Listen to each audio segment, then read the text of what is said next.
What are you wearing? A Canadian tuxedo. Canadian. I'm a hockey player. Let's go Blues. Let's go Blues. Let's go Blues. To all you Blues fans, we're bleeding blue with you. Let's go Blues! Let's go Blues! Let's go Blues!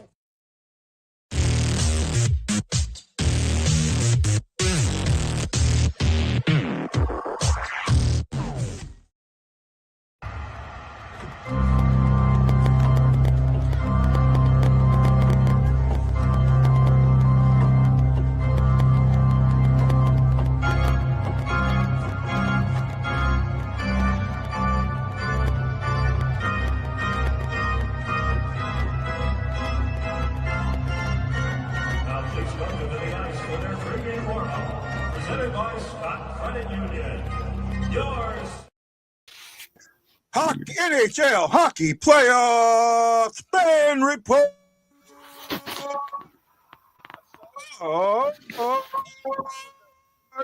How is everybody doing? How are you, Justin? Doing well. Getting ready for game 2. Yeah, I guess maybe we came in a little early. It said 3:30 my time, which it is now, but the Pittsburgh game's still going on. And when I try and pull it up on ESPN Plus, it blanks out. It's not even there. So I guess it's not. I mean, they've kind of got it on hold because it didn't start yet. So I guess we're on hold. Thank you for holding the fort down on Saturday. Friday, I got dental work done. And right after I got it done, before we did the show on Friday, I didn't show this, but half my teeth popped out. And I went all weekend to where I couldn't chew anything because I was so afraid of my teeth coming back out. Well, they put them back in on today, and I finally get to eat some solid food. So that's why I didn't do anything this weekend. It was really hard for me to talk and to deal with some of the stuff that I was dealing with.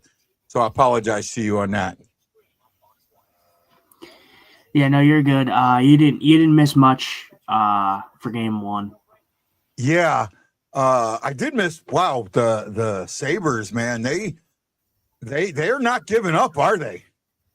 That is a team that was. I mean, I didn't get to watch all of it, but I paid attention to it because I had some other stuff going on. But that was a team that was not going to say, just because we just got in the playoffs, we're going to be a new playoff team. They came in, and the other game that I thought, didn't go the way everybody thought it would was the Avalanche Kings game. I mean, that was a fight right to the end. Yeah, it was a fight. I posted, I was doing stuff on it. We weren't live for it. I wasn't live for it, but I posted, intermission reactions to it. In typical fashion, obviously not being a fan of either team, you're going to get the occasional, fan from each fan base saying, "Oh, what are you talking about? You're biased. You're this, you're that." I'm like, buddy, I have no affiliation and no ties to the LA Kings or the Colorado Avalanche. So my opinions are not based on bias. They're based on what I actually see. Yeah. So no dog in the fight. Yeah, exactly. No dog. I had no dog in the fight. I don't care who wins. I had Colorado winning the series, but LA did a fantastic job of neutralizing the top guys for Colorado for the most part. Yeah, when we did our pick show, I had Colorado winning that series, but I had it going 6 games, and LA gave me hope that might be a good pick. Right? Be able to steal a game. So they got puck drop now for $9.50 Central Time or Eastern Time, which is $8.50 your time, which will be about $3.50 my time. Any surprises in round 1 so far? We've seen everybody's had round 1 except Edmonton and Anaheim, and they start in about 45 minutes to an hour. Any surprises for you so far? I mean, I have one. I don't think I have surprises per se. I think from what I've seen, I think it's not surprising to see what I've seen so far. I've pretty much watched every game. The only series I really haven't paid attention to is actually currently the one that's being played right now, and that's Philly and Pittsburgh. It's so hard for me to get involved in this series. I just don't care about it. I mean, Philly's coming in hot, playing well. Young guys are stepping up for them. Pittsburgh is kind of struggling right now, although they have more ozone time in this game. This series it makes me think again about how I talked about how I thought the bracket was a little weak and how I thought most of these teams like the Flyers and Pittsburgh that we didn't expect to be in the playoffs are kind of, I guess not in a way showing me why I was kind of right in that assumption, but not overly impressed with that series so far. Yeah, I kind of see what you're saying, but it's the battle's been good. I mean, the hockey hasn't been bad. I'll say that. No, it hasn't been bad. No. Right. My surprise was Dallas laying a complete egg in Game 1 at home. I'm not surprised about that. I'm not surprised Dallas lost. I am a little bit surprised on how bad they lost. But I'm not surprised that they lost. Dallas is always good for a Game 1 loss. Yeah, but getting one out 6-1. I mean, Dallas. Oh yeah, they definitely got shellacked. That's for sure. A lot of it caught them off guard. But I talked about it in the beginning. This series is going to be close, and it's going to be coming down to the wire. This series is far from over. I expect Dallas to come back, and me personally, my prediction is I think Dallas wins Game 2. I don't see how they come back. First of all, I don't see how they come back any worse than what they did in Game 1. Game 1, they were really bad. I don't see how you could be any worse than that. But I think that they come back, and I think they win Game 2. I'm actually on board here with you on that, right? I am. I got to ask a question. I know we're doing the playoffs, but there's something. I don't know if you've seen this, but if you go in the STL Blues fan group, right? The guy that writes for Andrew Willis, who writes for the Hockey Writers, put out an article, and it's his, awards and distinctions, right? End of season awards and distinctions. I'm going to read them as is, and I want to know if any of them come up as wrong to you, because I think you're going to see one wrong. Maybe we're right. So, team MVP Joel Holfer, best forward Robert Thomas, best defenseman Philip Broberg, biggest disappointment Jordan Kyrou, most improved Logan Mailloux, rookie of the year Jimmy Snuggerud. And then he goes, what's this tell us? And I didn't read that. I just kind of browsed over everything. Do any of those jump out at you and go, dude, what are you thinking?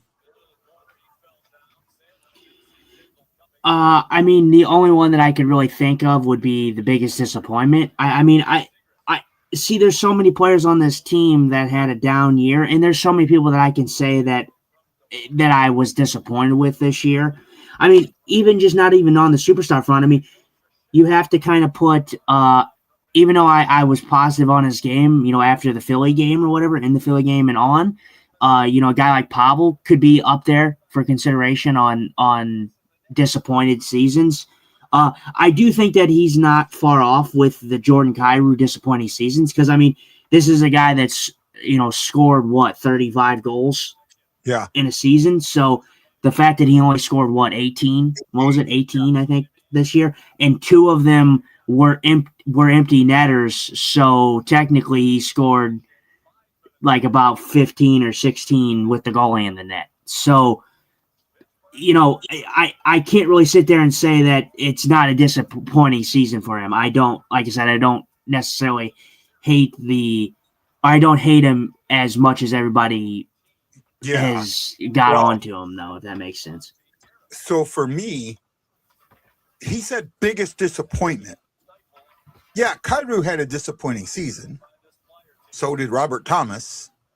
So did Pavel Buchnevich. So did Jake Neighbors. I mean, so did Colton Parayko. You can go down the line and say there's a lot of guys out there that had disappointing seasons. But I think for me, the player that was the biggest disappointment is going to be Jordan Bennington. I mean, Yeah. If you look at a guy and you say at the beginning of the season, were there question marks about Jordan Kyrou? Absolutely, they were. You and me didn't have them, but they were out there. There were not question marks about Jordan Bennington out there. In fact, I went on NHL radio and said we might have the third best tandem in the league and got agreed with. And then we ended up with the worst tandem in the league for a while. So, to me, if you're going to go biggest disappointment, you got to go Jordan Bennington. I support Bennington, but overall, I think that if what you're saying, is the biggest disappointment, I'd have to go there. Yeah, I can see Jordan Bennington being that in that category. Again, I don't like to look at our team in a negative way, but obviously you do have to call it out when you see it. It was a down year for them. We both talked about it. Lance, Ashley, we think the team's going to be better going into next year.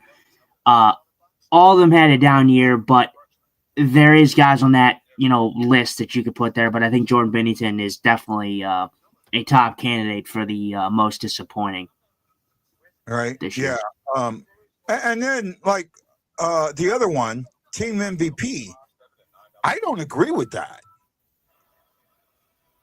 I don't agree with that. He put Joe Holfer? He put Joe Holfer, didn't he? Yeah, he put Holfer. Well, hold on. Tomer wasn't disappointing, in my opinion. He was a point per player game this year. He was not a point per player game. He was close to it. I don't think he got it. I'd have to go back and look. He got 3 points. He got 3 points. He got a hat trick in the last game. I don't know, but he was close. Again, I say that if you're comparing the seasons between Thomas and Kyrou, the difference was Thomas he was out. But the thing is what we got to take into account is both guys did miss some games injury wise, but Robert Thomas missed 18 games. If you put those 18 games on the schedule for Robert Thomas, if he plays and it is a big if, but if he plays how he was playing in the last portion of the season, the guy's looking at least 80-something points. So, in the grand scheme of things, you do have to look at the games just of how hot he was down the stretch. And it goes to what I saw on Twitter and what you sent me a couple days ago about who was the best line in the NHL since the Olympic break. And it was Robert Thomas, Dylan Holloway, and Jimmy Snuggerud. Their line was the best line in the NHL. That was the best line over the season. Over the season, 200 plus minutes played. Right. Okay. And that even more tells me that I'm not going to be disappointed with those three guys this season. They were injured. They came back. They played good for the team down the stretch, and they were really realistically the driving force on why the St. Louis Blues were as close as they were to the playoffs. Okay, I will correct myself. He was a point per player game. He had 64 points in 64 games played. I correct myself there. The reason that I said that he had a disappointing season was, and yes, he was injured and missed, but I thought he was a 100-point player this year. I thought this team offensively was going to explode, and it didn't. Right? You're looking at. I was with Lance. I didn't think he was going to hit 100 points, but you're looking at next year. I think this upcoming season. First of all, you're getting a line that's going to be set. I think you're going to get the Dylan Holloway, Thomas, and Snuggerud line, and it's going to be the line that you start off with, and that's consistently going to be your line.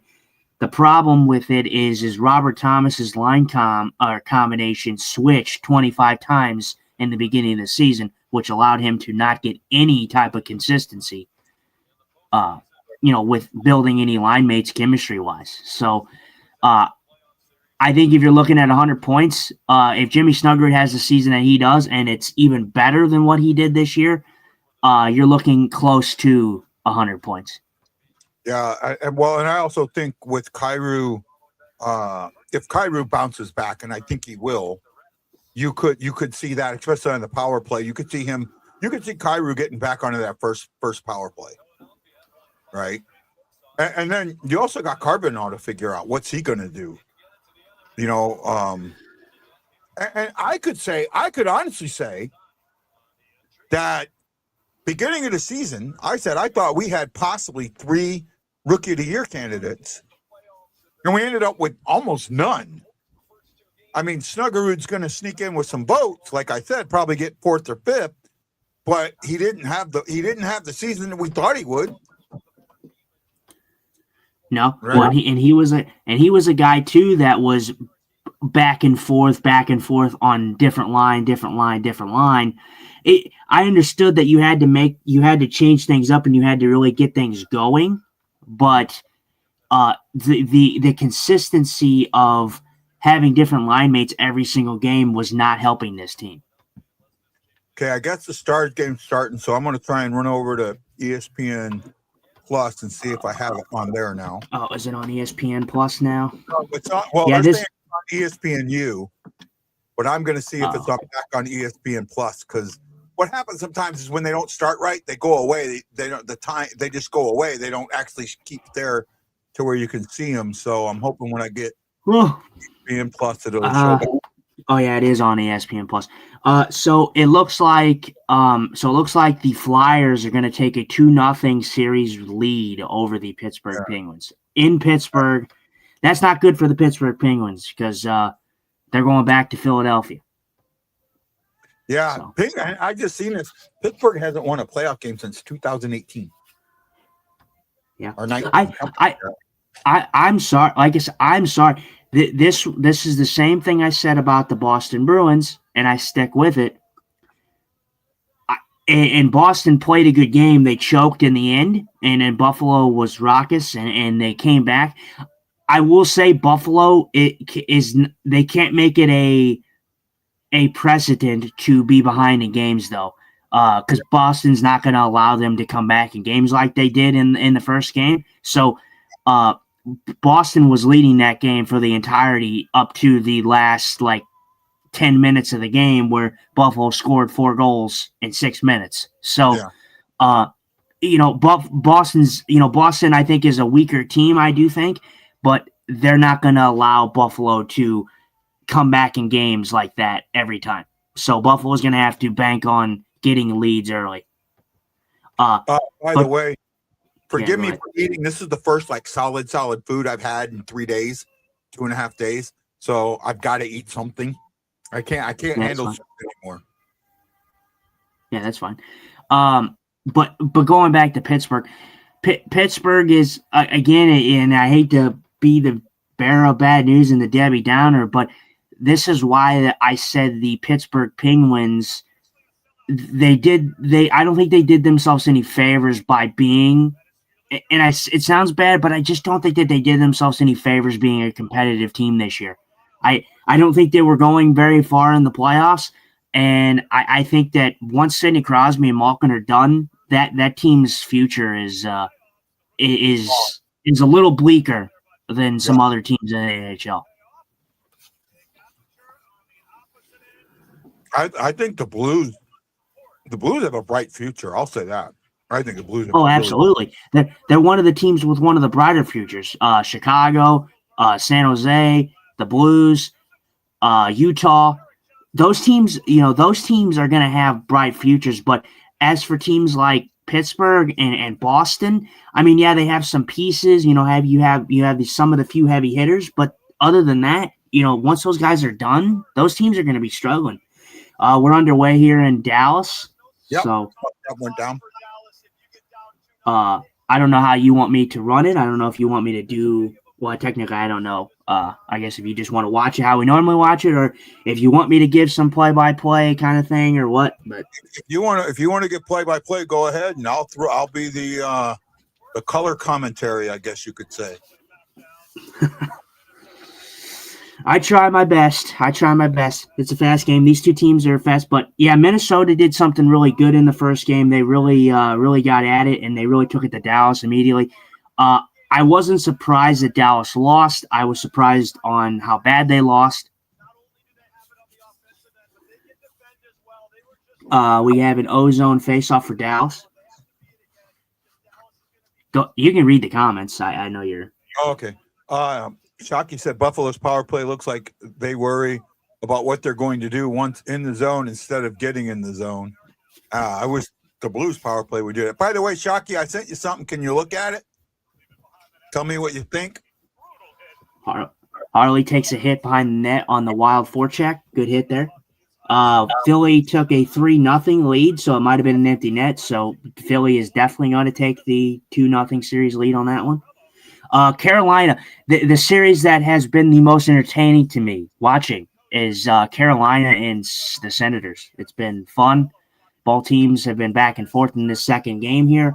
Didn't we say that was going to be one of the more exciting series? We didn't cover it too strong. The series that we talked about was this series and the Tampa and Montreal series, and that series is going to be fun too. Mm-hmm. Oh, Tarasenko gets the puck out in front, almost tucks it in. Ottinger, good save. I think it might have just went wide. Yeah, you're about 5 seconds ahead of me. Okay, I guess that works if I'm going to do some like color count or play-by-play kind of thing. No, keep doing it. You're fine. Mikko Rantanen carrying it into the zone, chips it into the Minnesota zone. Minnesota with a quick breakout. Tarasenko coming into the zone, chips it deep. Ottinger grabs the puck, hands it off to his defenseman, Esa Lindell. Matt Duchene through the neutral zone. Jason Robertson. Jesper Wallstedt had, speaking of Jesper Wallstedt had a good performance in his first playoff start for the Minnesota Wild. He wasn't overly tested, but he was good when he needed to be. I know you didn't get to really watch the game, but no. But Sunday, I did catch my first peacock bass. Oh, did you? Nice. Yeah, I did. Found a guy that took me out as a charter for a decent price. Not what they not what some of the guys.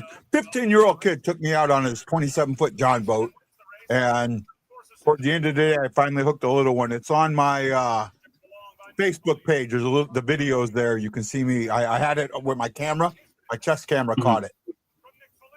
Yeah, I'll probably check it out. I probably did see it too already.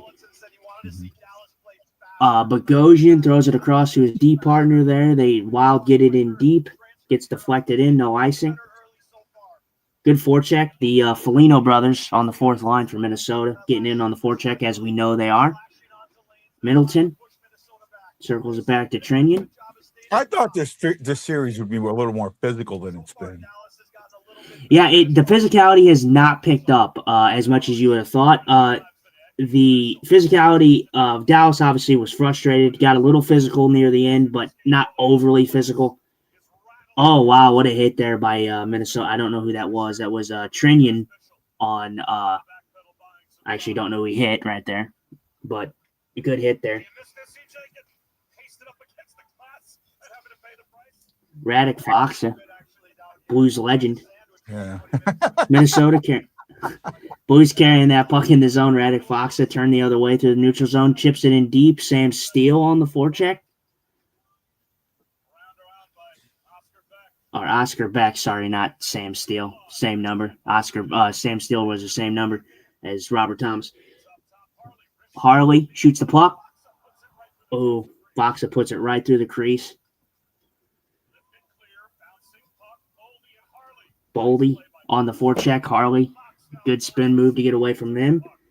Rantanen took a lot of undisciplined penalties in the last game, and it looks like he's taking another one here as Minnesota's got a delayed power play penalty coming up here. So this is kind of what I talked about, though. This is for me. If Dallas is going to win this series, they're going to need to stay out of the box. And I know that I get a lot of slack for saying it, but it is the truth. It's the same way. It's the same thing I talked about when I talk about Montreal. They are the definition of power play merchants. So do not put them on the power play because they will make you pay for it. And they certainly did in the last game. They're showing the replays of some of the goals if you're interested. Oh, yeah. The last game. I'm trying to do like 3 different things at once.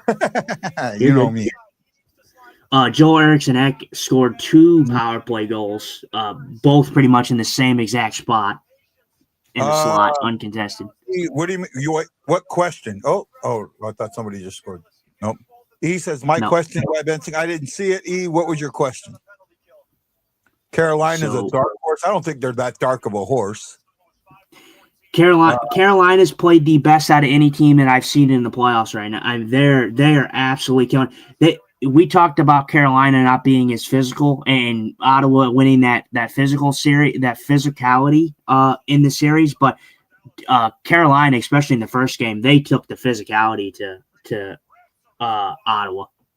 Actually, right now it says there's 14 people watching this, but I don't know how many of them are fake from YouTube, but I'll take it. And it is cool that we're doing this. And during the season, during the playoffs, I'm going to call us the NHL Playoff Hockey Fan Report. All right? We're still the Blue Note Fan Report, but, I'm going to let other people, if I put that as the name, maybe people don't see it as much or get it as much. So changing the name just a little bit. All right? That Blues. Minnesota's still on the power play. Minute 21 left. Minnesota just chipped it in for an offensive zone draw. Smart by them. They want to take advantage of this PK that struggled in the first game. Joel Eriksson Ek on the faceoff. Minnesota wins it back, but 2-0-1, so out of the zone. Kaprizov has to go back to retrieve this puck. I don't know if you saw Kaprizov's goal, but Kaprizov's goal looked like he had no room and absolutely just roofs this puck in the last game. I don't know if you saw it. No, I didn't see it. I got to see some of it. Goal. Boldy carries the puck in, throws it around. Hartman, everybody's favorite player in St. Louis, Ryan Hartman, loses the board battle. Dallas gets a clear. Yeah, crucial kill here for the Stars. Sure. What's up? What'd you say? Penalty kill is looking a lot better for Dallas. Yeah, it is. Yeah, it struggled in the first game. You're off in the corner, circling it down to Johansson, up to the point to Faber. Faber, who was my MVP in the first game for Minnesota. Johansson, you're off. Over to Faber. Faber with a shot. Good save by Ottinger. Tarasenko at the point and gives it away, and Dallas clears.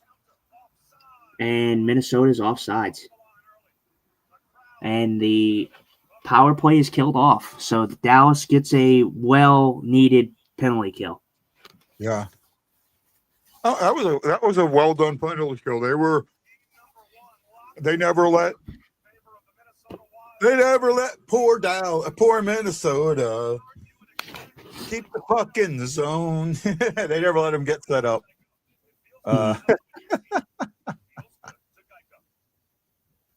Right. Well, I hope for all the people that were giving me crap for my Dallas hat last game. I don't have a Minnesota hat, so I hope you appreciate my Kachina hat tonight. Not taking any sides. So I want to address that. Okay? No, I'm going to address that. Look, we are Blues-centric show, and that's fine. If somebody wants to come on this show wearing somebody else's gear, including me or Justin, we have zero problem with that. Okay.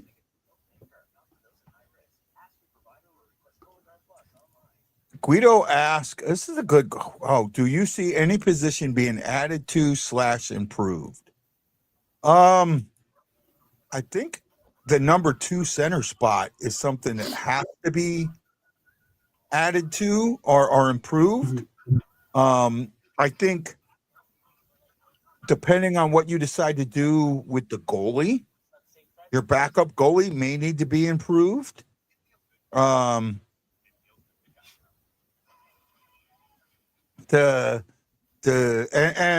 your fourth line center is going to have to be improved. Sonny's gone, but if you bring whoever you bring in for that, he's got to be an energy guy. And that was the one difference with Sonny. When he was on that fourth line, it felt like he killed the energy of the fourth line. Right? Who was the guy that ended up playing on the fourth line for a while? Finley did really well down there. Right? Yeah.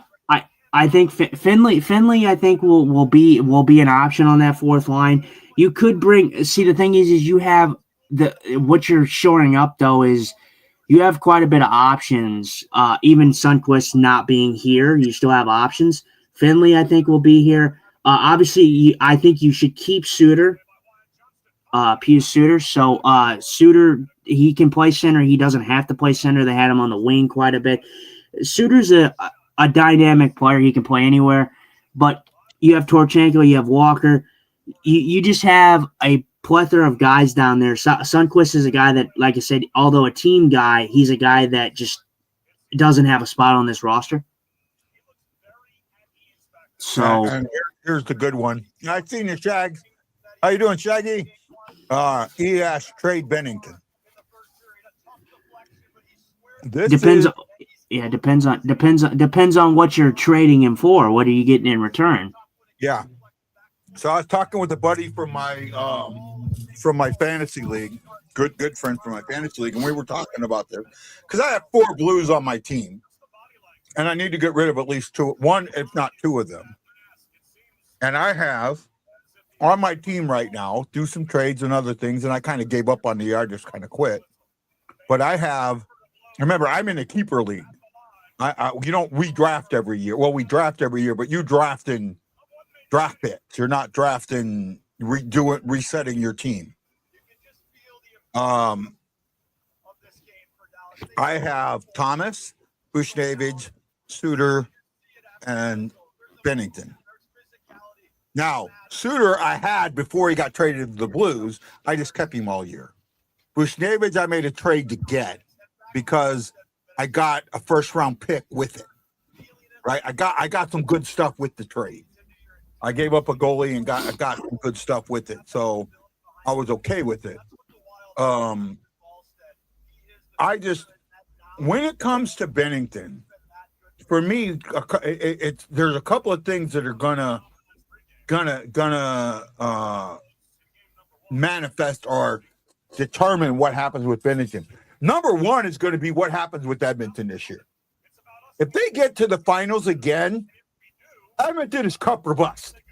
I don't think they're going to win the cup, and I kind of don't want them to, but they're cup or bust, right? Everything that they're doing right now is to shore up their goaltending, but their goaltending isn't as much of a problem as their defense is. And if they get knocked out before the finals, they're going to make a big swing at Bennington.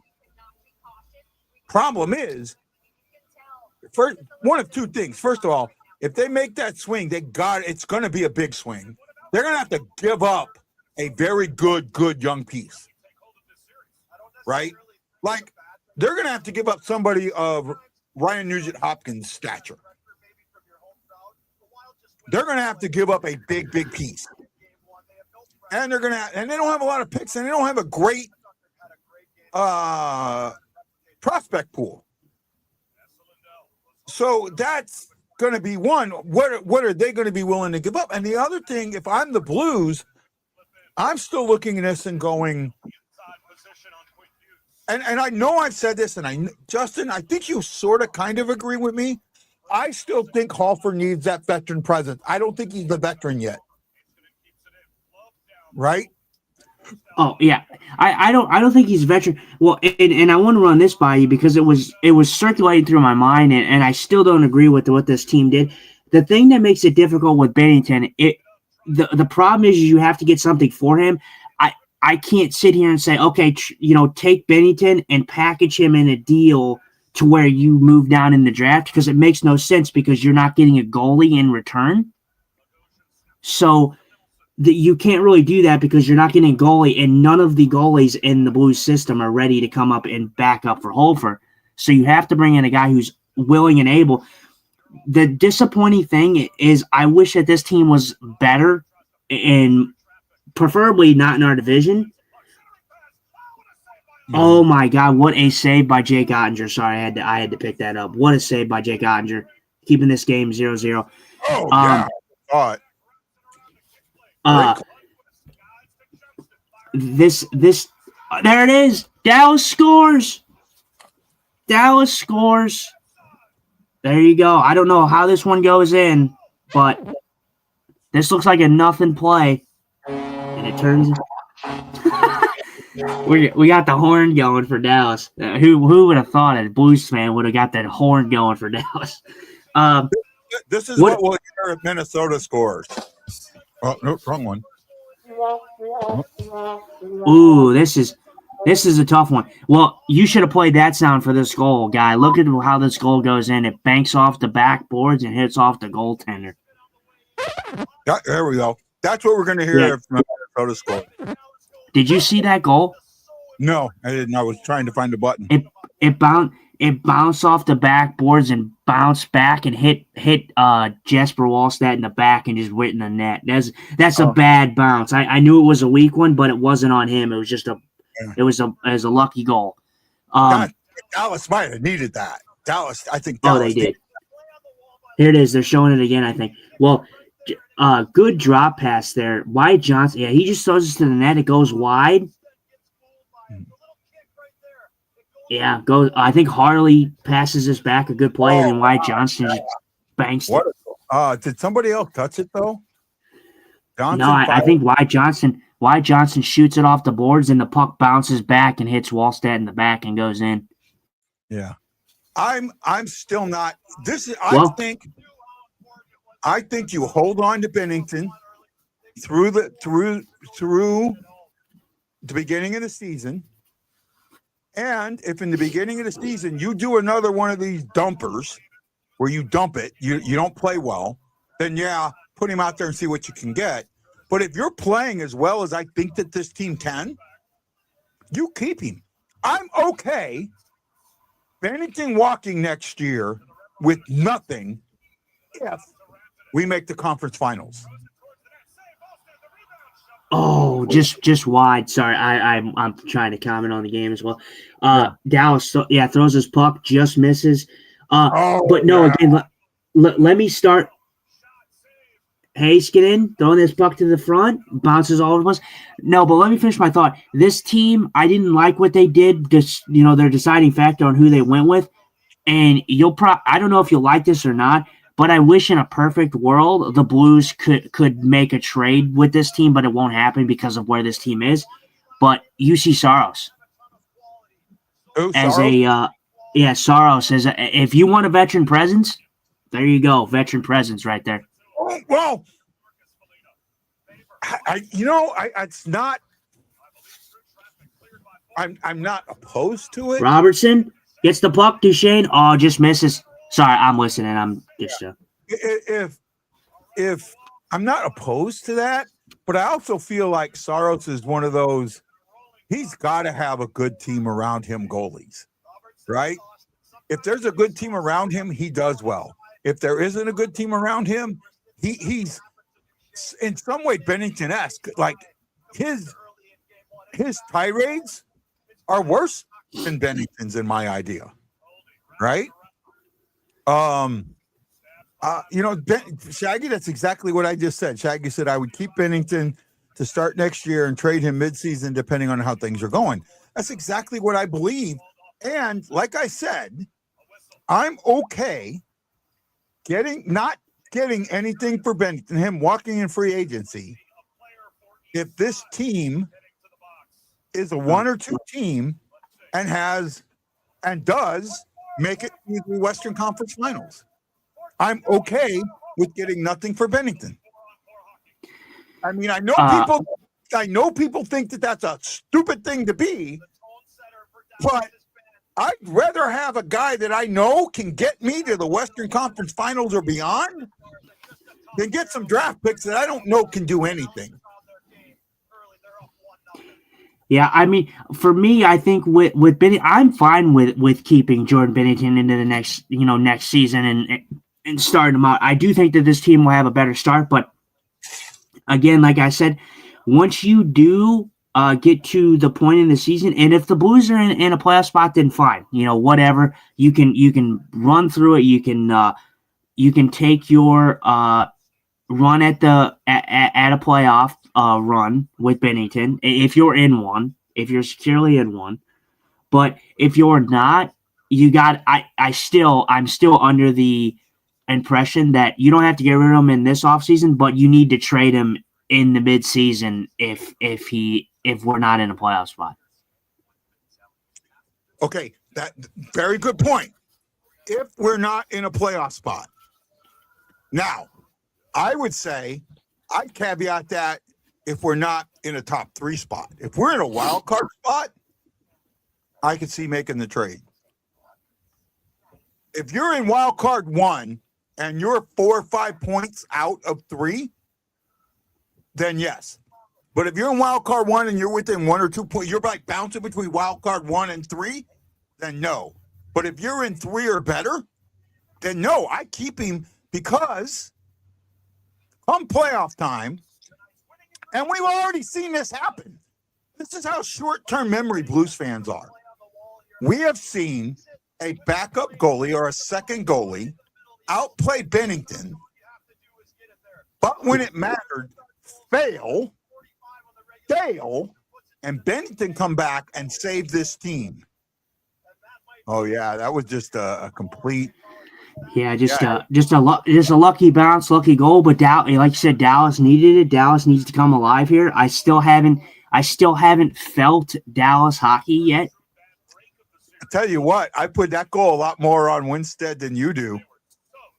I think that goes a lot more on him for not closing. The way he came into that, Wallstead, the way he came into that, he didn't cover that post. I didn't say. Well, just the angle of how everything was. Yeah, he could have closed it off a little better. Oh, there it is, Brock Faber. There it is. Brock Faber scores.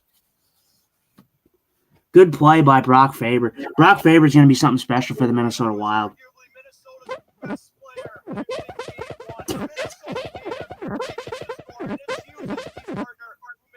There you go. Quinn Hughes starts this play, hits off of Robertson, goes back to Faber, and Faber just has no problem. Skates right in the middle, prime real estate, and puts it home.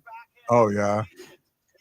I saw a lot of Dallas faithful blaming Jake Ottinger for last game, and I can maybe see about one goal maybe being on him. But when your team is not covering defensively, when your team is letting up and giving Minnesota this amount of space, you can't blame your goaltender. You can't. John Hefner, Jason Nichols, Guido, Ray Dominguez, Aaron Nels. Thank you. No, I'm with you. And Shaggy said, if you think about it, having Bennington leave now can only hurt you, but keeping him can only help. And I agree with that. I really do. Now, getting back to what I was saying, we have seen where a goalie outplayed Bennington, who was the starter at the time, but in the playoffs, laid an absolute egg. Bennington came in, and basically the thought process is, if he doesn't get hurt, that's a cup. That's how good he played in the playoffs. So I'm not ready to go, Joel Hofer is my playoff goalie yet. I'm just not there. Oh, what a save by Jake Andre. This line, this deep pair of Quinn Hughes and Brock Faber is something hefty to deal with. Absolutely huge save by Jake Andre.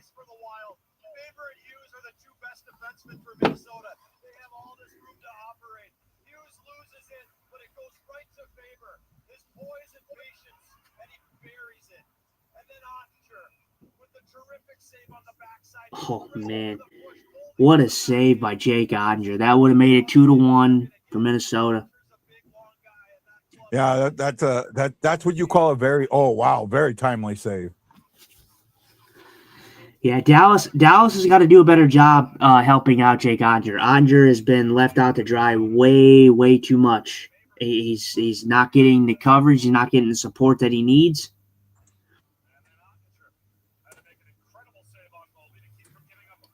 Heiskanen throws his puck back. Lindell shoots his puck, gets blocked. Heiskanen to Lindell.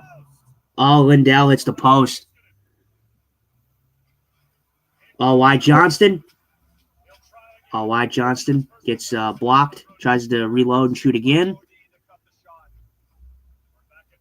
Bogosian back to 5-on-5 hockey here. Jamie Benn and Kaprizov coming together. Heiskanen regrouping behind the Dallas net. Trying to find a proper breakout. Gets her to Sam Steele. Sam Steele breaks in with speed. Stops on a dime. Throws it down low. Rantanen working down low. Steele on the half boards, fighting. Throws this around. Boys are still chirping at one another. Minnesota, almost two players run into each other almost there. I pretty much did. Tyler Myers, I'll tell you, Tyler Myers, the pairing of Tyler Myers and, was it Liam Bichel, I believe, in the last game? They were god-awful in the last game.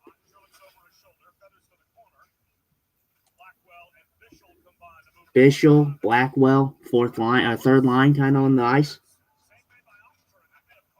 Foligno, fourth line on for Minnesota right now. Bichel trying to get that puck out. Blackwell regroups. He has enough mustard to get it out to the neutral zone. Oh, what a hit. What a hit by Colin Blackwell. Absolutely great hit. I don't know how great of a hit it was. He absolutely levels Trinian. I don't know if this is clean. I don't know if it's dirty, but something's happening here. I thought it was a good hit. Yeah, he absolutely drills him. Colin Blackwell. Trinian's still down. Hopefully he's okay. What's your OT winners for Sen Canes? Oh, are they in OT? They're okay. The Sens. I don't say I'm not saying it's a must win, but the Sens really need it after how good Carolina's been. I mean, Carolina's been so impressive to watch. Yeah. Trinian, man, Trinian is not some small customer. This man's ginormous. This man's pretty big. Let's see this hit. If he's holding his nose like that, it broke his nose. Oh yeah, Bogosian. Yeah, it's a clean hit. There's nothing dirty about it. It's a clean hit. Bogosian kind of suicides Trinian with a pass. Oh yeah, that's a legal hit. He hits him shoulder. Absolutely. That's shoulder to shoulder. Yeah, I mean Blackwell. Trinian is not a small dude. Trinian is, I think he has a few inches on Colin Blackwell. And Blackwell, you can tell he's a smaller guy. Yeah, he's the smaller guy, I should say. Yeah. But yeah. That felt like that absolutely felt like a I can't even say it now. Dum give me a suicide pass? Huh? Legal hit. I mean shoulder to shoulder. Oh yeah. Yeah, no, it was a legal hit. It was more like a suicide pass from Bogosian. Bogosian tees this up and absolutely gets his line mate killed. Yep. Who do I have though? What is he saying? My name, what? Who do you Kevin? think scored the OT winner for the Sens and the Canes? I don't know players well enough to say that. Well, give me. Sens. Give me. Let's see. Give me. For the Canes, give me. Man, who do I want to go with? Stankoven's been a beast, but do I want to go with Stankoven? I feel like that's too obvious of a choice. I'm going with Brady, so yeah, I'll stay with Stankoven. I'm gonna go with let's go with Aho. Aho scored one, but he needs to get going, so hopefully he can get an OT winner. And for the Sens, I'm gonna go with let me go with a deflection from a guy like Batherson or Ridley Gregg. Schulte might need something on that team to get him going. Who? Schulte. I'm probably saying the German probably, guy. Yeah. Oh, Stutzla. Tim Stutzla. Yeah, Stutzla. Yeah, Tim Stutzla would be good for him. I wasn't even really thinking about him. Yeah, he's been relatively quiet. It would be nice to see him. Whatever it is, I do think though that the Sens, like I said, it's not a must win, but I think the Sens need this one to keep it a little bit in close, because if you go into Ottawa, and I do think that Ottawa is good for at least a win in Ottawa, but if you go into Ottawa down 2-0 and then you lose game 3 and it's 3-0, I think this game's over. I think the series is over. Because I don't see Carolina losing 3 games straight. Yeah. Or 4 games straight, sorry. Not 3, 4. Yeah, you've got to get this one. What? For the Sens, they need to win this one. You know, Taryn is one of the biggest destroyed. I don't know what you mean by that there.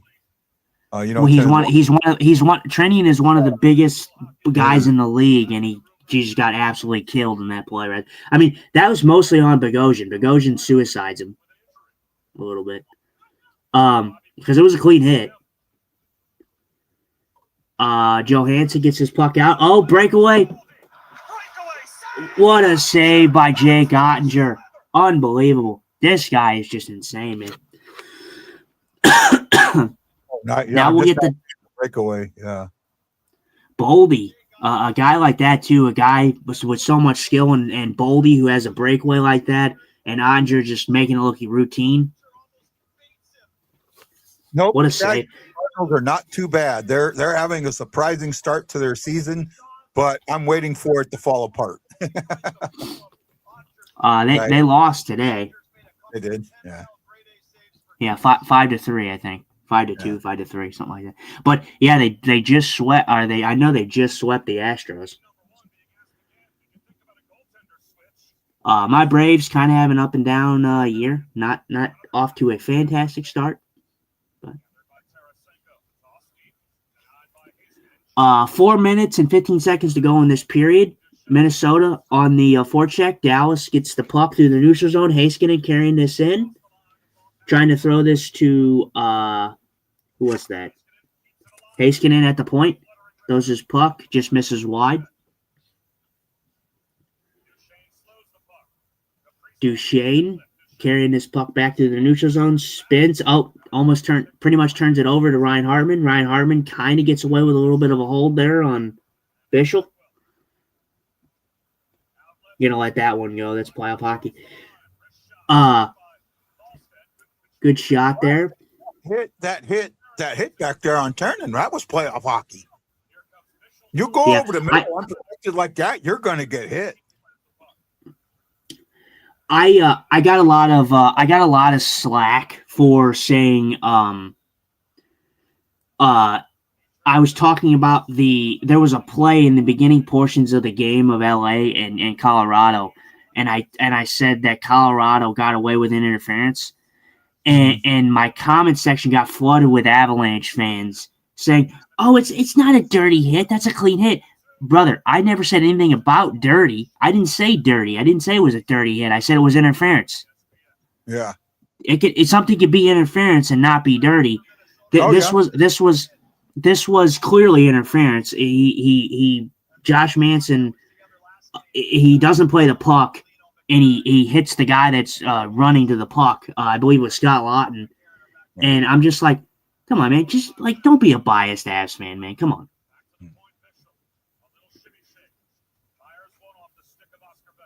Then you had some embellishment tendencies at the end. Josh Manson again, actually. LA gets a high sticking penalty, and this barely even touches him. Oh, is that game? That game's tomorrow, isn't it? Yeah, I'm talking about in game one when I covered. I wasn't live, of course, but I covered the games and but whatnot. But it got to the point where it was like, oh, what was a penalty and what wasn't. But like, I call it because, like I said, I have no race in the horse, so I have no reason to be biased. Yeah, I just call it how I see it.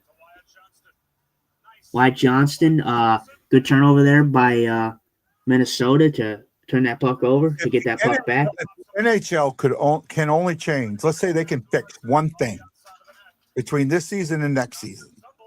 It's got to be officiating, right? They've got to get that under control, right? To make sure that each night that every ref is calling, all 32 refs or how many ever it might be, whatever it is, they're all calling the 64 refs or whatever it is. They're consistent. You're saying consistency. Yeah, consistency. Oh, nice hit out of the midair. That's a nifty play there. What a play there. So Shaggy says overtime. The only change I'd make to overtime, really, if I can make one change to overtime, only one, it would be I'd put in a 2/3 rule. You cannot purposely bring the puck back into your defensive zone. If you do, it's a face-off in your defensive zone, right? Now, caveat to that would be if let's say that the team's got it, there's a pass and a pass misses, and the puck goes all the way down. I'm okay with that, but purposely skating out and bringing it back into the zone, I would stop that. Does that make sense?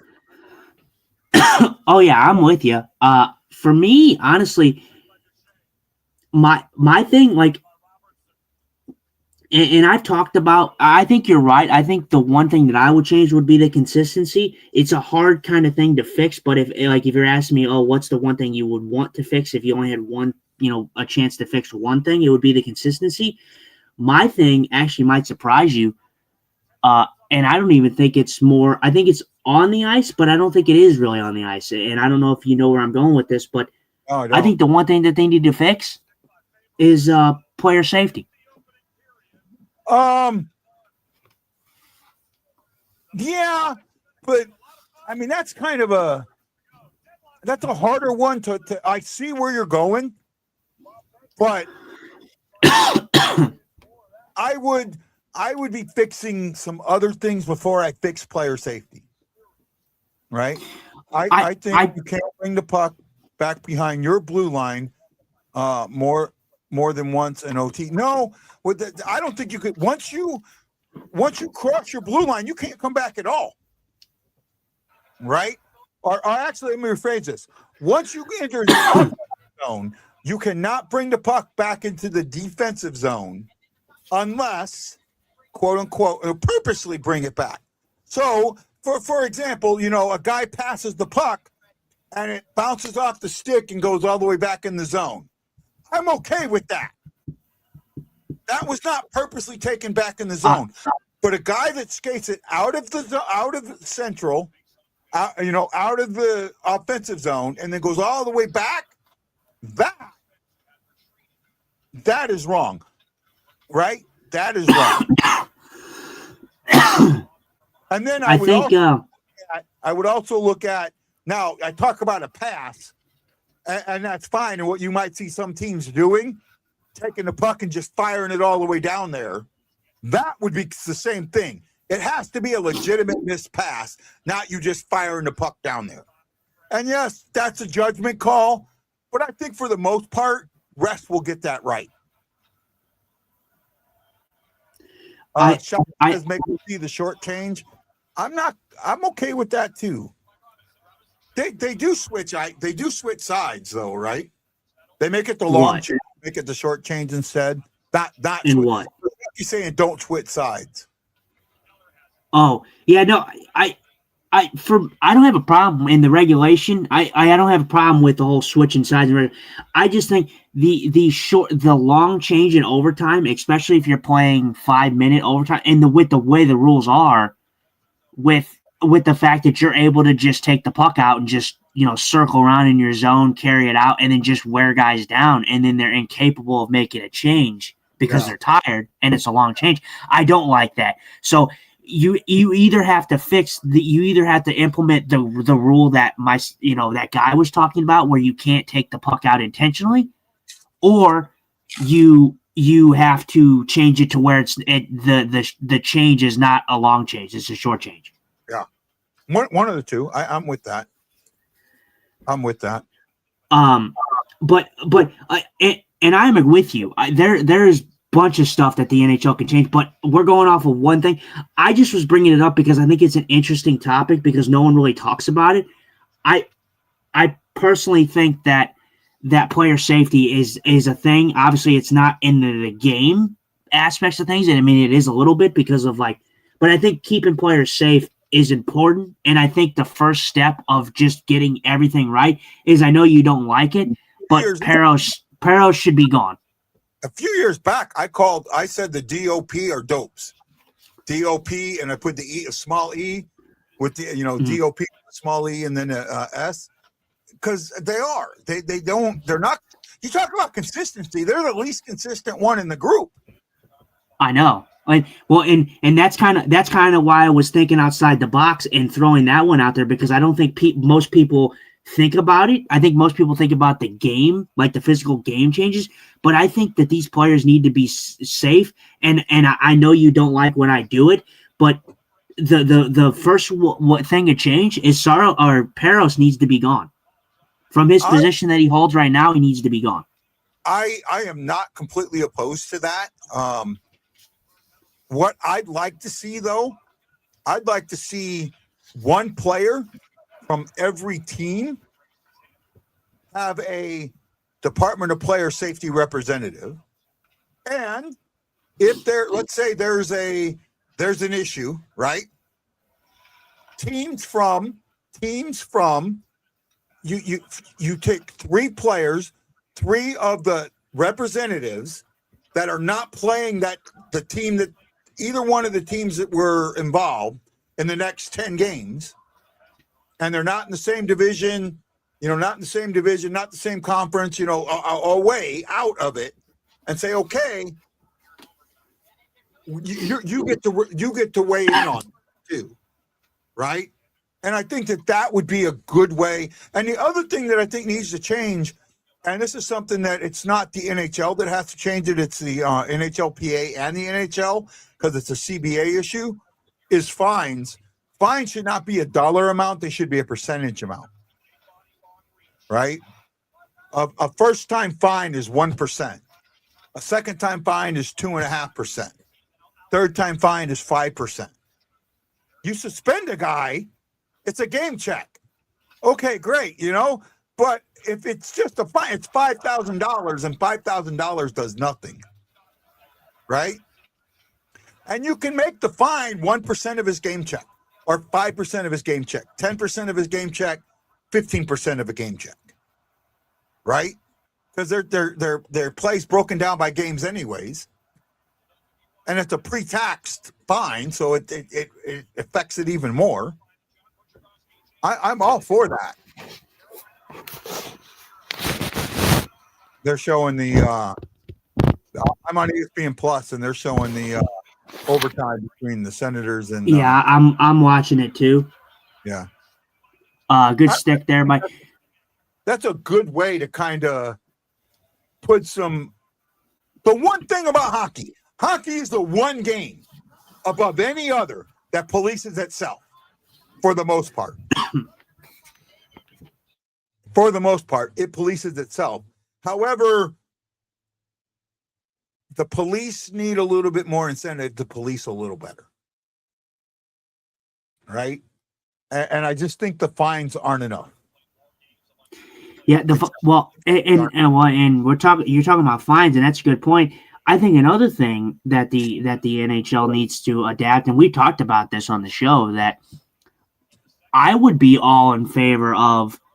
They would never do it because I just don't see them ever doing it. But if you injure a player, you should be out for however long that player is out for.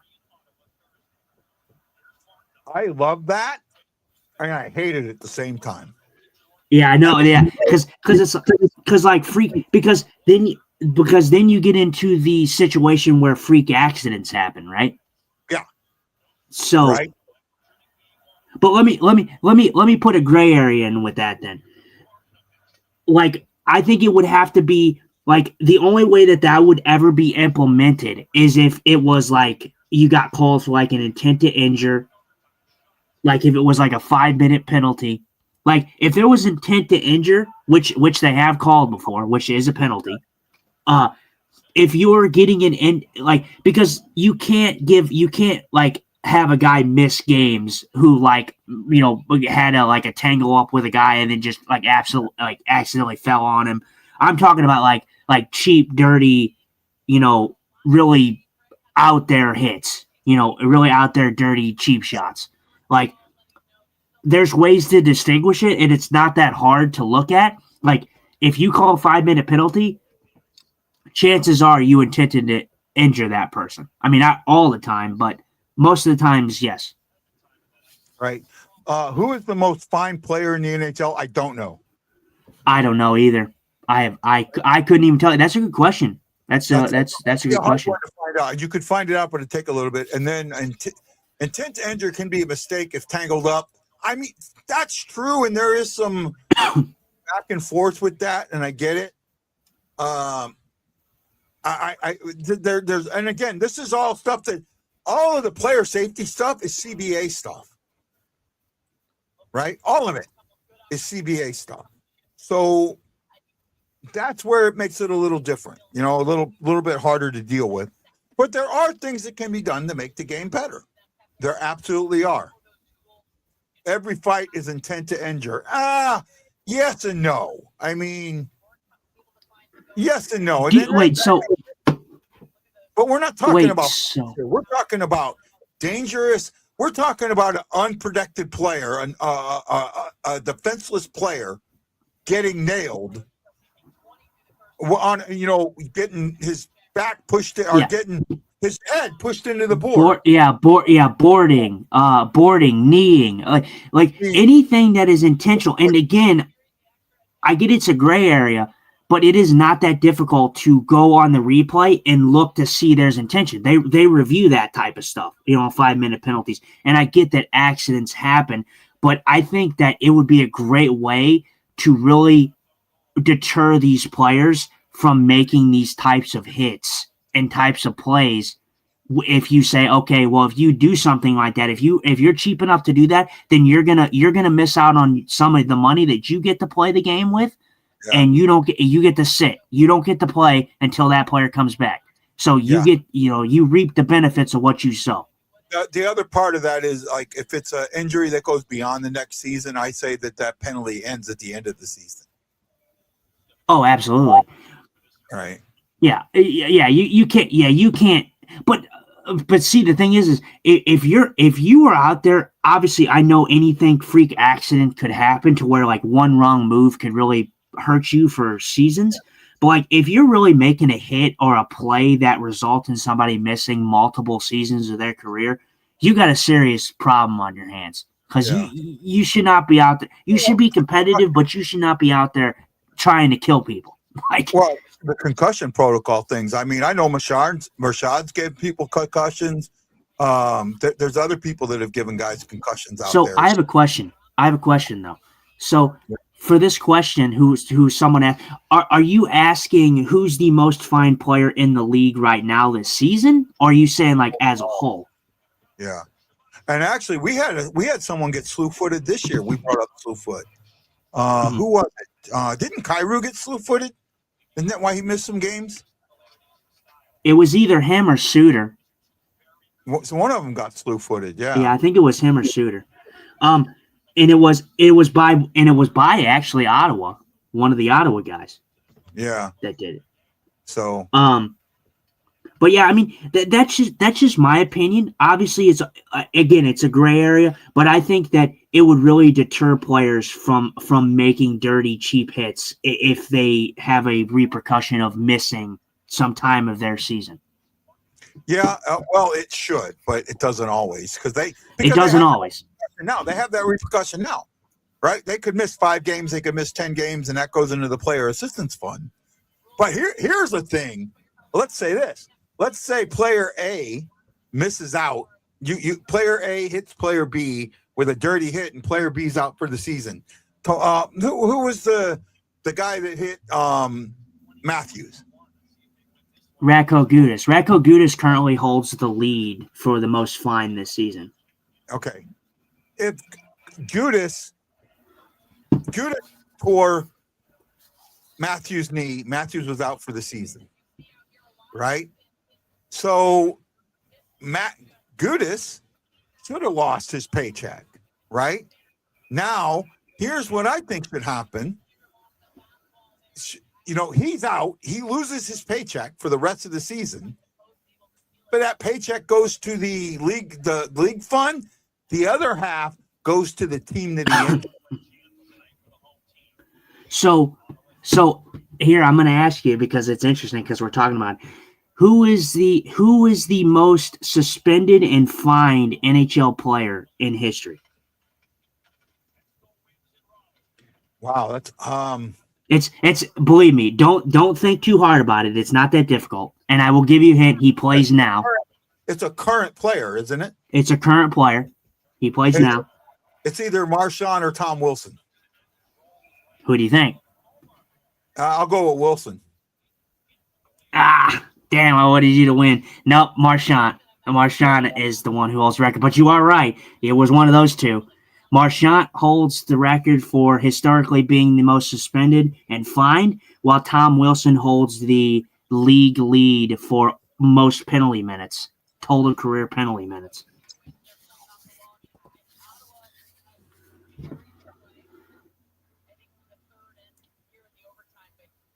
Doesn't surprise me at all.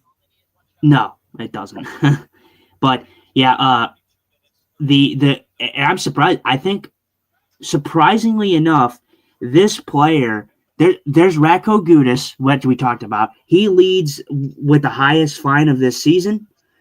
Guess who the second player is that leads with the second highest fine? And there's a player here that we've talked about this season, but it's not him. There's a player in between the two guys that we've talked about this year. Oh, I honestly don't know. I'm totally blank. I'll give you a hint.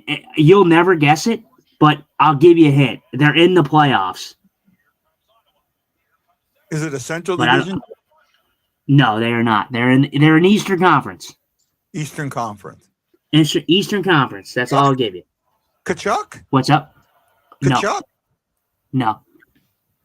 You will never get this player because it kind of happened towards the end of the season. Then no, I don't know. Evgeny Malkin. Mm-hmm. He got one for slashing. I don't know if you saw it, but it was a pretty bad slash. Yeah. He got fined $158 million. $158 million? You mean 1,000? $158,000. Sorry. Yeah. But that's your second highest. AJ Greer, who almost could have paralyzed somebody, only got $13,000 fine. That's why, I mean, it needs to be, fines need to be more of a percentage of what they're making or a percentage of their game day check. Mhm. The idea of finding more, cut more game time, Marshawn's numbers would be cut to a quarter. Yeah, they would, right? But also with his pay, he wouldn't be earning as much because, I mean, that would get brought into it. You know, hey, why are we going to pay you this? You're just going to pay it to somebody else. We're not going to pay you this. Is the Minnesota game back on or no? Not that I'm seeing. I'm still seeing a Toyota Okay. Or a Nissan commercial. I would assume that we're still getting it. Good save there by Omar. This game's been back and forth. Carolina took a 2-0 lead. Ottawa came back and tied the game. Carolina has 37 shots on net, so about to be in that 40 mark. Omar's been good when he's needed to be. Freddie's had some big saves in this game. Yeah. It's been a good series. This I think has been obviously we just got started, and I think Tampa and the Canadians are going to have a hell of a series, and I think Dallas and Minnesota are just touching the iceberg.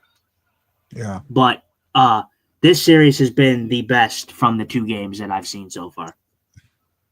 Well, hey, I say we go to about the 10-minute mark of this period, then that's going to be it for me. My teeth are bothering me. All right. I think I can go to about the 10-minute mark, but my teeth are bothering me a little bit. I got to get some more ice. I'll be right back. All right.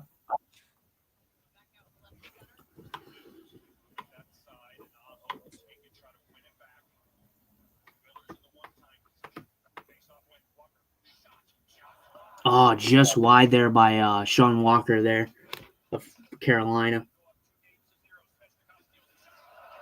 Svechnikov shoots it on. Kick save by Olmark.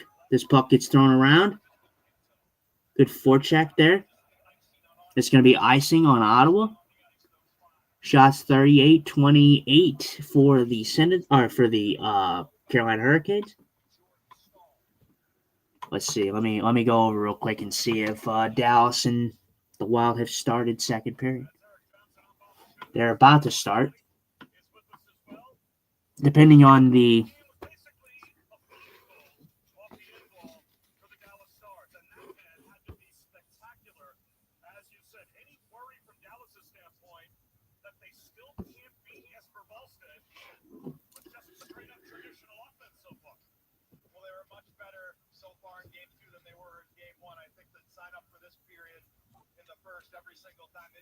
hopefully Dallas can get to their game early here. Randon dumps the puck in. Randon on the forecheck here, getting the puck behind the goal line. Johnston throws his puck across the crease, just misses.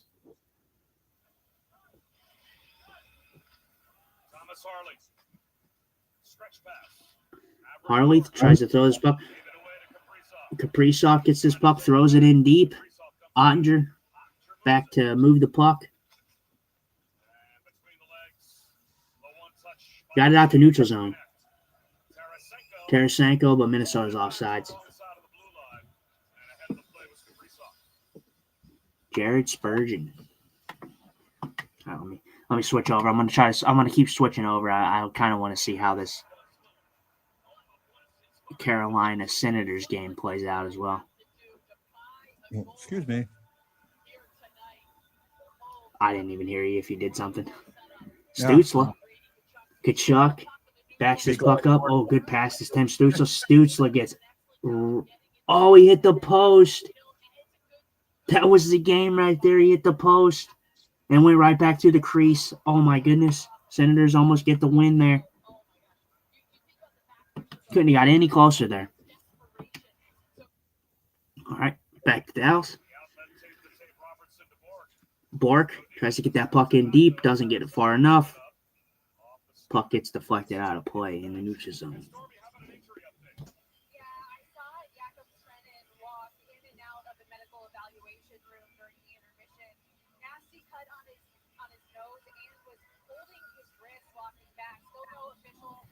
So it looks like Trinian has not returned yet to this game. Unfortunate for the Minnesota Wild, but this was a clean hit.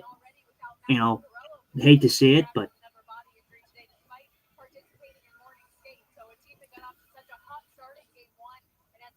Bueno throws this back to Middleton. Middleton gets it in deep.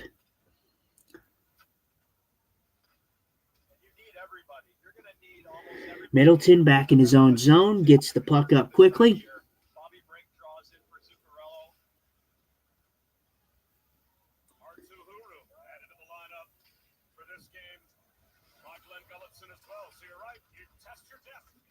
Bischel trying to get this puck. He loses it at the point.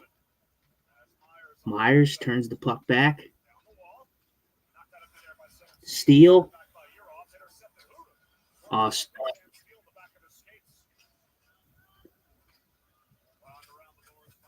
Jamie Benn gets that puck from behind the goal line.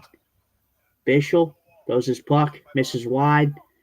Minnesota retrieves. Foligno just throws it in on Odger. Odger plays the puck. Smart move, very Bennington-esque right there. Oh, looking like a Dallas power play here.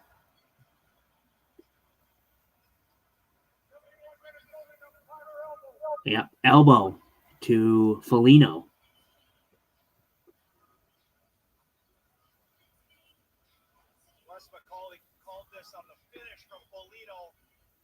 Oh, yeah, that's the right call. Little undisciplined there by Foligno. The only thing better than that penalty is his big nose. Come on, we gotta have a little humor. Yeah, tomorrow I'm only going to be able to do a little bit more. My teeth are hurting me. Probably go to the power play. My teeth are hurting me. You're good. Tomorrow they play at 1:30. I will probably try and come on at 2. Right, but I'm not promising you guys. So if I come on, I'll just pop on. So look for me during the Buffalo game to come on. Justin, you're always welcome to come on with us. And, you know, I'm kind of trying to set it up so you can do shows on your own if you want, if I'm not here. I'm doing the best I can. But right now, they're doing more work on my teeth tomorrow also. So yeah, that's fine. Yeah, what's going on, Wendy? Sorry, I don't know if we ever got to your comment there. What's going on, Wendy? Hey, Wendy, what's up, buddy? We're just steals his puck. My friend. Not much going on there. Duchesne gets the puck back. I had it. People telling me,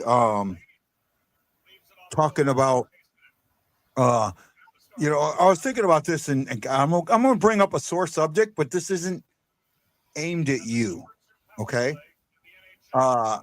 Look at Chicago, and in they got Bedard 3 years ago. Oh, that might be a goal. Wow. That might be a goal. It might be. Yeah, this will be close. Because even though I think the puck crossed the line, the way that puck was, I think it crossed the line, and he got pushed into the net. That might be a goal. This will be interesting. Well, let's see here. Dallas gets a good. Randon gets in the zone. Yeah. Oh, you know, I don't think this puck goes in. No, it doesn't. No, it doesn't there. But the way he's pushed in.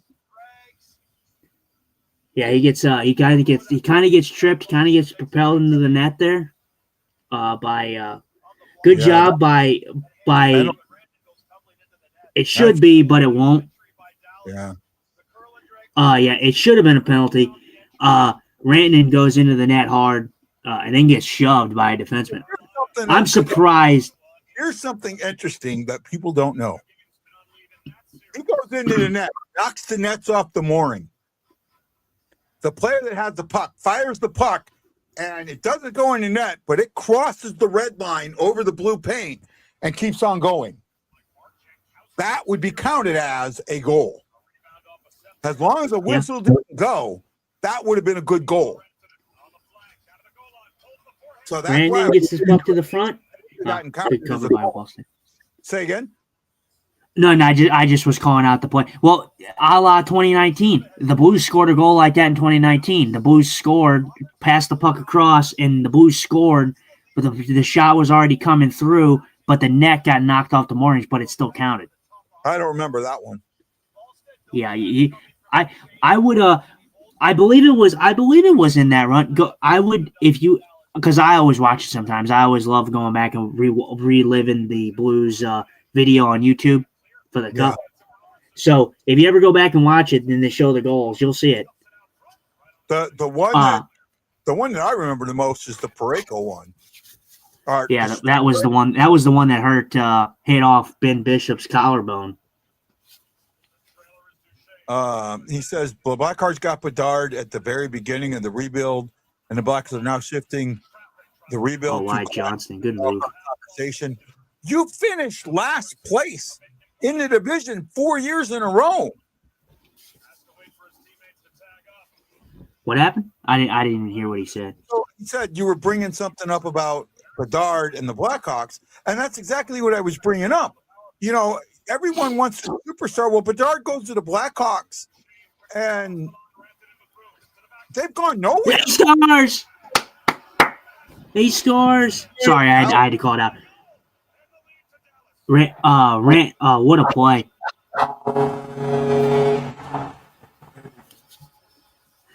Dallas gets on the board on the power play. That's good because the power play is not looking good, or was not looking good. These two teams getting feisty after this goal. I don't think that there's anything wrong with it. I think it's on sides. Randon makes a good play, passes it right over to Matt Duchene. So 96 connects with 95. Yeah. And we got a power play goal. Yeah, that was a good goal. Well, the spiciness is over the trip into the net and all of that, right? And Faber's not happy. Or Minnesota in general's not happy. I think you're still 3 years away from the wild card, bud. I really do. 2 years at least, right? You look. Well, he's allowed to clap early because I'm not paying attention to it. I'm sorry. No, I just want to say I'm kind of doing. I'm trying to do a play-by-play of things. So if I see a goal, I want to call it out. So no, you're not. You're okay with that. Yeah, go ahead. You think the Blackhawks are still 3 years away from the wild card? You know, you can't. You finished last place in the division 3 years in a row, if I remember correctly. Well, maybe you weren't. Were you last year too? I think you were. Right. It is 2-1 Dallas, bud. And I don't think I honestly think that right now, you just adding young guys, young talent doesn't help your team. You need to get away from young talent and add veterans, add guys with grit, add guys that understand. Always snap that stick right in two. So I'm confused. I'm confused on how Minnesota's getting an extra, they said.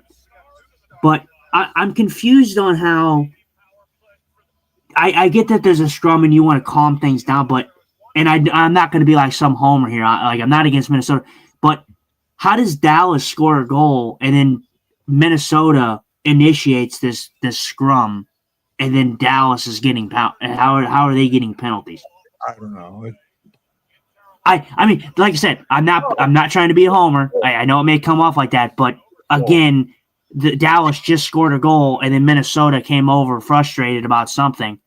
Maybe something happened where they missed it, but again, oh no, Minnesota's. How does Minnesota come out with a power play? How? What in the world, dude? I mean, how is Minnesota on the power play? Dallas scored, and Minnesota initiated the battle in front, or the battle on the side there. Well, because usually the guy that gets called for it is the one that responds. It's not the instigator, even though it should be. It's never the guy that throws the first punch. It's always the guy that defends himself. It's why I hate bullies, right? Bullies don't, bullies. I've talked about this so many times where a teacher will. Oh, he broke a stick. I understand they completely. I just look at that and I'm like, Dallas scored, and then Minnesota goes over to Randon, and Brock Faber's angry, and then Joel Eriksson Ek gets in there, and I'm kind of flabbergasted on if you're going to get penalties. Why is someone getting? First of all, why is Minnesota getting the power play? If you're going to call penalties, they should have just been match penalties for roughing. And I don't know this. Did you have more missed man games than the Blues did? I know the Blues were up like 160 man games missed. Good save by Ottinger? Huh? No, I just was saying good save by Ottinger on the Baldy shot. Sorry, what'd you say? Did you ask me a question? No, I was asking Wendy. Oh. How many missed man games did they have? See, the thing with the Blackhawks, the future's bright for the Blackhawks, but the Blackhawks, the problem that the Blackhawks are going to find themselves in is the fact that teams like Dallas, Colorado, Minnesota are good right now, and they're in that win now territory, while Utah, I think Winnipeg is still in the fight, but I don't think that they're a very good team, but they're still in the fight. And then the Blues, I think the Blues are farther ahead than the Blackhawks are. Oh, yeah. So that's why I think that the Hawks are going to be bright. They're going to have a bright future, but it's going to take them a while because there's teams ahead of them. In the division, if I remember correctly, right? What's up? I think the Blues were 5th in the division. I don't know. I don't know. I don't know if we were ahead of Nashville or not. I think we might have been. Yeah, we were 5th. We tied the Predators, but we had more regulation wins. Yeah, we had more wins. Yeah, regulation wins. Oh, there you go. There's your penalty. There's your penalty. Minnesota's going to the box. So they evened it up. Yeah. Well, I don't know. I don't know how well of the trip this was, but they're calling for a trip. Yeah, trip. I don't know. Wendy, I'm sorry, but St. Louis, he said St. Louis's future is weak. Dude, really? You're going to say that? We have. Oh, yeah, that was a penalty. That was a penalty. With the what we have, first of all, we have 3 first-round picks, 2 of them in the teens, one in 11, the other one in the teens. We also have Carbonell coming up. We have Yurko. We have Uric. We've got Snuggerud, who just played. We just had 2 guys on their rookie season. We're not as weak as our future is not that weak. In fact, I'll tell you what. I guarantee you next season we finish ahead of Chicago, and I'll make any bet you want to make. Any bet you want to make. We will finish ahead of Chicago next season. Yeah, I don't think that that's a very out there take, but I think, like I said, I think Chicago's future is bright. I do, but I look at the teams ahead of them, and the Chicago Blackhawks have to jump over a lot of teams. He says the Blackhawks have the brightest future in the league. Dude, now you're a homer. I'm sorry, you're being a homer right there. They do not. How can you be last in the division 3 years in a row and then turn around and say we're a wild card team? We have the brightest future in the league. Are you saying that you're a wild card team next year, Wendy? Is that what you're saying? Is that what he's saying? Yeah, I don't think you're a wild card. I just look at, like I said, I do think Chicago has a bright future, but again, the teams that are ahead of them, there's too many teams for Chicago to jump, and they're not a solidified, well-rounded roster yet. Yeah.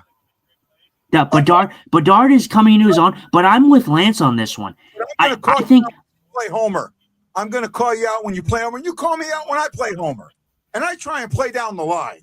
But to sit there and say that St. Louis has a weak future, I'm sorry, man. There's no way you can say that. There's very few people that will say that. I think for me, like I said, there's just so many teams that Chicago has to bounce up, and I'm with Lance. Lance has talked about Connor Bedard a lot. I think Connor Bedard is a great player. I think he's a great goal scorer. My problem with Connor Bedard is he's not this. he's a generational talent, but he's not some generational talent like a McDavid, like a McCarr, or like a Draisaitl, like a Nathan McKinnon. And I think even in the one season that we've seen Macklin Celebrini, I think Macklin Celebrini has surpassed Connor Bedard. I look at the guy and I just think Connor Bedard doesn't have the capability of doing the superstar highlight reel things. Yeah, you've seen some goals here and there. He's had some very highlight reel things, but like a blind squirrel can find a nut every once in a while. Connor Bedard needs somebody to pass him the puck. He doesn't have anybody to pass him the puck. And that's why Chicago struggled so much. Rantanen hit the post on the power play. Minute and 12 seconds to go on the power play. Sorry, I wanted to get back to the game. But again, Wendy, I'm not coming at you sideways. I do think Chicago has a bright future. I think that if you think the Blues' future is not bright, I think that you're not seeing things right. Because I think Jimmy Snuggerud is I think he proved, even with a down year in the first part, I think he had a better season than most Blackhawks players did. So, okay, so Wendy, correcting says, yes, I'm saying the Blackhawks are shifting into wild card conversation next season. They may not make the playoffs, but they will be in that conversation coming near that wild card. I'm saying, okay, Wendy, that's great, but I think the Blues are a top 3 team next year. I honestly think the Blues are a top 4 team next year. I think this was a misnomer for us. Heiskanen going to the box for tripping. 32 seconds left. We'll be 4-on-4, and then Minnesota will get a power play. Yeah, Rantanen comes right in, and he rips this right off the post, just misses. Beats Wallstat. McCarron completely fans on the puck, and then that's a weak call. I'm sorry. I don't know if you saw it, but that's a weak call. I didn't seem that weak. That was a good trip. I mean, it was a good, like, it was good enough to be called, but at the same time, his stick did not get in the skates. Okay, Wendy, we were 5th this season. I think that this season was a misnomer. I think we had injury. We had injuries. This team has the players to be a top 3 team in our division. In our division, they have a top 3 team. 1, 2, 3. That's what I'm saying. That they're going to be battling for not the wild card, but 1, 2, or 3. Maybe you misunderstood what I meant by top 3 team, but that's what I believe.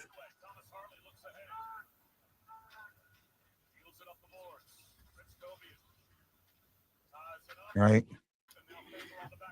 Yeah, Jason, that's fine. Like I said, there's people that like him, but I look at the talent and I look at Macklin Celebrini, and I like Macklin Celebrini more than I like Connor Bedard. I think both are good players, but I think Macklin Celebrini has the capability of making others around him better, while I think Bedard still has not captured that type of energy yet. At least in my opinion. Bedard is your Matthews. You need a Mitch Marner for Bedard to pass to. Or to pass to Bedard.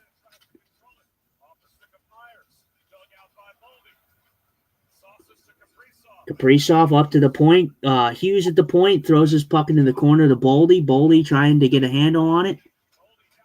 Boldy on his knees makes a play to Eriksson Ek on the half boards. Up top to Hughes. Hughes walks the line. Hughes in the corner. Circles. Gives it right back up to Kaprizov at the point. Kaprizov walks the line. I meant a top 3 team, to be honest. I think I meant like 1, 2, or 3 in the league. And I do think that they're going to, but I do think they're going to be challenging for 1st, 2nd, or 3rd in the division. Hughes. I actually think they're going to be challenging for 2nd. Yeah, good block there by Dallas. They get the killed penalty there. Dallas still up 2-1. Halfway through the second period. Johansson, Tarasenko.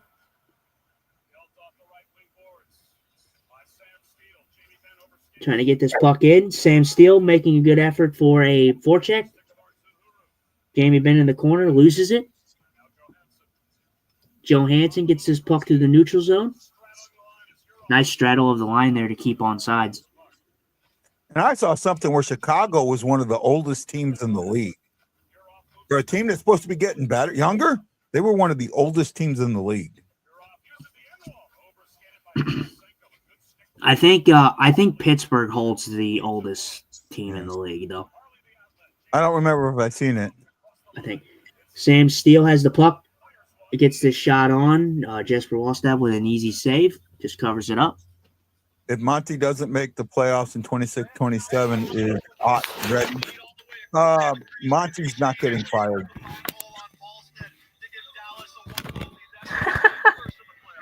Oh, Matt Lowe. Jesus Christ. I'm not going to read it. See, I think it's just pretty fun. I mean, you might as well because you can pretty much see it. So you can see it in the comments already. So it's pretty fun. Comments if you're on. Well, I guess Wendy can see it. Yeah, Wendy can see it, so there's no really no reason to hide it. I mean, we're all cool here. Obviously, he's a Chicago fan. We bust each other's balls. I saw something that said your average age was like 28 or 29. I don't know where I saw it, but I saw something that had you guys as one of the oldest teams in the league. And Matt says Wendy over here licking the Chicago bean. Personally, because they've only been rebuilding since 2016. Edmonton can't without David and Drysdale. Chicago is doomed. Bedard can't win at a cup alone. Justin Scott, Guy Benson. Hey, Jason, I'm going to ask you, when you make do not tag us like that, because what happens is when I get out of the show, I get all these tags, and it goes right back, and I have to read it. So that was 24-25 season. Okay, I thought what I saw was for this season. So I please ask that you do not, when you make a comment, especially on Facebook, do not tag me. If you want to just put my name Guy there, it's fine, but don't tag me. Right? I did read it. I did read it. You know, right? I know. I did. Yeah, no. Yeah, if you tag, don't tag us in the thing. So yeah, we get those unnecessary tags. We can see the comment. I deal with enough stuff. I don't need to be going back and trying to, because I can't clear it until that comment comes up on the show. So I've got to run the show through until your comment comes up. It's what did he say? It's not a PG show. I hear shit from Justin. What? First of all, I try and keep the show PG to a point, and I lose my temper. And it's not me. It's not for. It's actually. It's for kids. I want kids to be able to watch the show. It's for Ashley's kids. It's for Bob Morton's kids and things like that.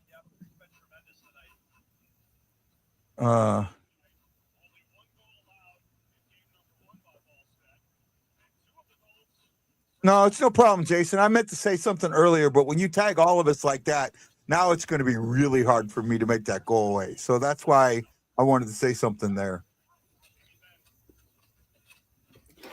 Jamie Ben has his puck down low. Still fighting for it here on the half boards. Foligno turns his puck into the neutral zone. Middleton gets his puck in deep, throws it around to his forward companion, McCarron. Dallas to the neutral zone. Doesn't get it deep enough. Middleton kind of just throws it right back. Goes out of play. Oh, excuse me. Let's see. What do we have here? Is the Carolina Senators game still going on? I think it is. Is it? Might be in a... I have no idea. I haven't. It's the intermission, yeah.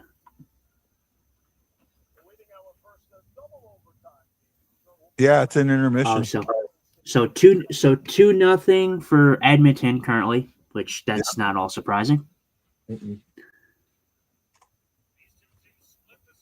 You know, I talked about LA, and I thought LA didn't have like kind of a lick of an opportunity, and I still don't. But Anaheim's a team that the Edmonton Oilers should take care of pretty easy. Yeah, that's what I think. I said that was the one that I called that I thought could be an easy sweep.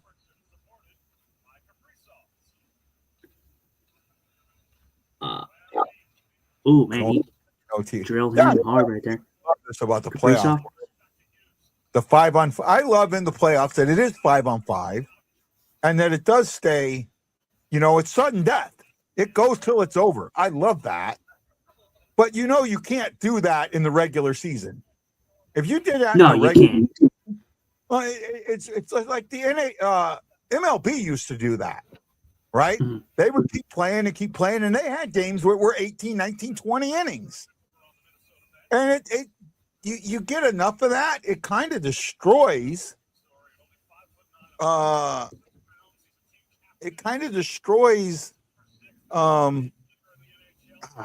sorry. It kills players. You can't do that in the regular season, especially in a physical game like this, right? There's one rule that I wish the MLB would introduce. They're the only league that does this. Well, they're not the only league. Soccer does it too. But I wish that they would introduce, when a player comes out of the game, gets changed, they're done, right? I wish that the player could re-enter the game. Three players that come out can re-enter the game. But if they re-enter the game, they can't come out again. Right? Hmm. Because what other sport do you have a player that's not on the field not come back out? Basketball has subs, right? Guys come in and out. Hockey has it. Football has it because, you don't have anybody that plays both ways anymore. I can't even remember the last player that played both ways. I almost have to say Deion Sanders, but I might be wrong there, right? And of all the physical games, baseball is the least physical, right? So I'd like to see them not. When you come out, you have the ability to go back in.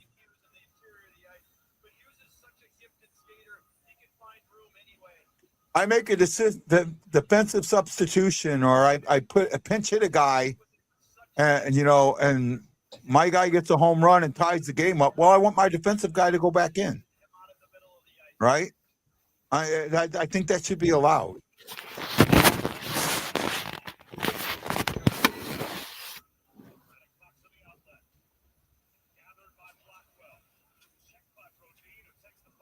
It's just Blackwell and Brodeen in the corner. I want the NHL to introduce the jailbreak rule. I absolutely want that. And I also think they need to change how a review is done, right? If you lose a review, I get it. Okay, let's say I review, goaltender interference, right? I have a review for goaltender interference, and I'm right. It's called goaltender interference. Well, guess what? Hey, MFers, goaltender interference is a penalty. If I was wrong, the goal stays on the board, and I go in the penalty box. Well, you know what? If I'm right, not only should the goal come off the board, that's one thing, but they should go in the penalty box. Two things. Just like what happens if I'm wrong. If I'm wrong, two things happen. If I'm right, two things should happen. All right? If you wave off a goal for goaltender interference, right? Then that's a penalty. The guy, not only are you waving the goal off, in the box. In the box, MFer. John, I want to address this. Guy, I'm not saying going Sailor again, although I've seen it live and it was great. Look, I get some people love cursing, and I understand that. And you know what? When I was in the military, I could use the F word, and say an entire sentence with just using the F word, and you know what I was talking about. Okay, That's great and all, but you know what? This is a sport, and it's a kid's sport. It's a sport for kids, and I want kids to watch the show. I want parents to want their kids to watch the show. So you know what? Sometimes I try and watch my language. I ask Justin to watch his language sometimes. You know, you can take that a couple of different ways. But yeah, there's times where I lose my cool. It's going to happen, but it shouldn't be the norm. And that's what I try and make sure of. That it's not the norm. Does that make sense, Justin? Yeah, no, I hear you. Right. You know, the well-placed curse word works. But when you're cursing just to curse, at that point I have an issue with it. And I hear it. I hear it in what was the original movie Goon, right? Jay Bushnell plays a character that has a podcast, and he just cursing up a storm. F-bombing this, F-bombing that. It doesn't work. It really doesn't work. You know, he's telling Doug Glatt, Glatt to wear 69. It'll be effing hilarious. No, it won't be. Good shift here by Dallas in the ozone here, getting some sustained cycle time. Oh, very good try there, getting in the front there. Just could not get a handle on it. Up to the point there. Yeah, he got tied up behind his leg. Rantanen, up at the point, gets that puck. Yeah. Oh, that puck just goes across the crease there. Rich Kovian, Johnston, trying to get that puck over to Rantanen. Rantanen in the corner. Minnesota just does what they can do and dump that puck. Not going to be enough for icing, though. But you know what? Oh, are they going to? Oh, no icing. It stopped. It bounced backwards. Yeah. Robertson in the neutral zone. Dallas gets it in deep. Robertson on the. Thank you so much for making a shot, Guy and Justin.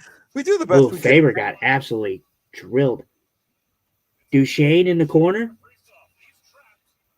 Duchesne doing some good work on the half boards, working on Kaprizov.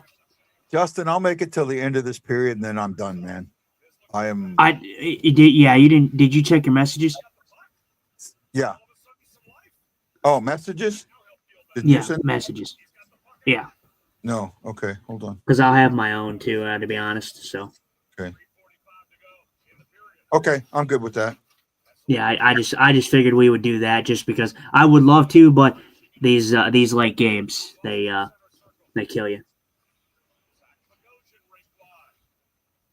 Be a little different if it was like Friday, Saturday.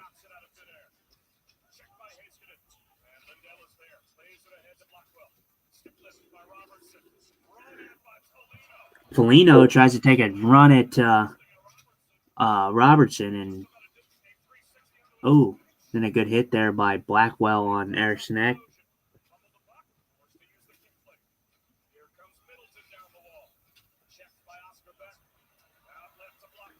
Blackwell carrying it in the zone. Radek Faksa in the center there. Blackwell gets it over to Bischel.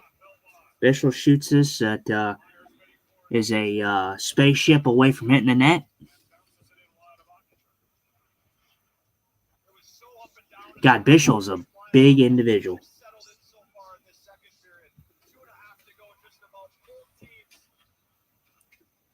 Johansson drops it off to Urov. Urov dumps it in. Foligno in on the forecheck. So the second overtime between Carolina and Ottawa has gotten underway. I'll be watching that one because we're gonna. Well, actually, I guess I can just say because we're not going to do the third period. Yeah, we're going to call it after this period. I would love to be on here, but and do the third, but yeah, it's I'm not talked out. I could do this, but I have work and everything. So it takes a lot out of you, especially when you're not familiar with the teams. And right now, I've got 2 people watching, right, and that takes a lot of energy to do this for very little return. And I'm not dissing who's watching. Trust me, I'm not. But that's just the truth of it, guys. Right, and still a huge thank you to Sean Roberts. John Hepner, Jason Nichols, E. Guido, Ray Dominguez, Aaron Nels. We appreciate you completely.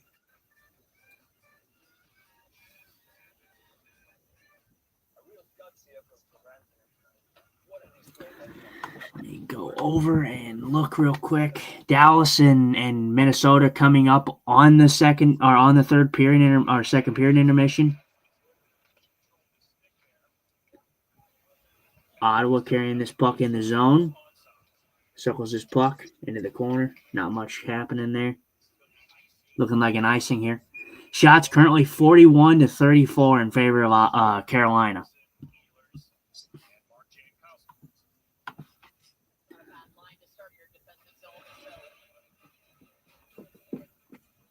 So you said Kachuk and was your guy. Schulte. Stutzla. Yeah, sorry. Yeah, Stutzla. Yes, this is a good pick. We'll see. He almost scored too in the first overtime. Hit the post. Yeah, Stutzla almost scored in overtime with a good pass by Brady Kachuk. Hit the post.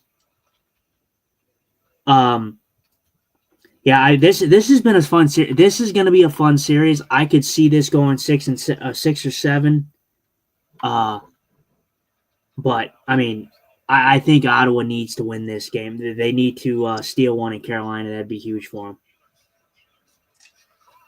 Oh, Ehlers pump fakes, tries to get this across. Stutzla gets his puck in the O-zone. Turn it over there. They're showing Faber. Jordan They're showing Stahl. so far in this game. Svechnikov. Oh, there it is. Shabbat. Oh, good defensive play by Carolina. Carolina's been so good on the sticks defensively. When they're out of when you think they're out of coverage, they're just not. All right, let me go to Dallas real quick and finish out this period, and then we'll end there off.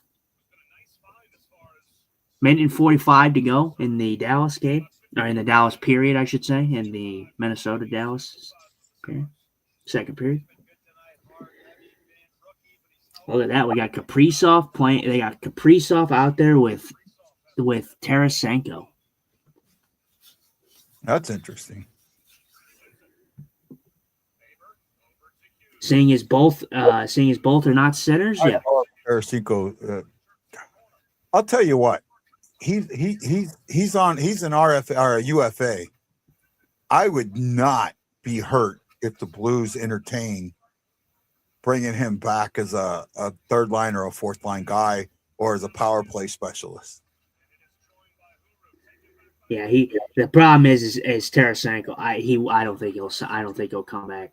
He would. I really do. I think that his issue, everyone makes it like his issue was the Docs. His issue wasn't the Docs. His issue was Berube. It had more to do with Berube than anything else. Yeah. I know that. He might. I don't know. I think Minnesota's in a good spot, so I don't know. I think Minnesota would try to find him. And as I say this, Anaheim has tied the game. So Anaheim tied the game 2-2. Oh, really? They scored 2 of them, huh? Yeah. Nice. 2-2. Duchesne to Bork. Bork trying to get that shot on. I think he just missed or might have got deflected wide. Bork on the forecheck again. Duchesne in the corner. Duchesne throwing that puck up top. Heiskanen. And it gets Wallstedt, I think, gloves it or either blockers it out of play. So we have 4 matchups tomorrow. We have Canadians, the Lightning at 7 Eastern, Buffalo, Boston at 7:30 Eastern, Utah, and however, that's 1:30 here, and I don't know if I'm going to be home in time for that. Yeah. So. I just was naming off what the times were. So 18 seconds to go in this period. Just wide there by Heiskanen. Rantanen, puck down below. goal line. Marcus Foligno skating this out. That's going to I thought pretty that much went, kill the. thought that went in. Uh-oh. Here we go. Here's some physicality.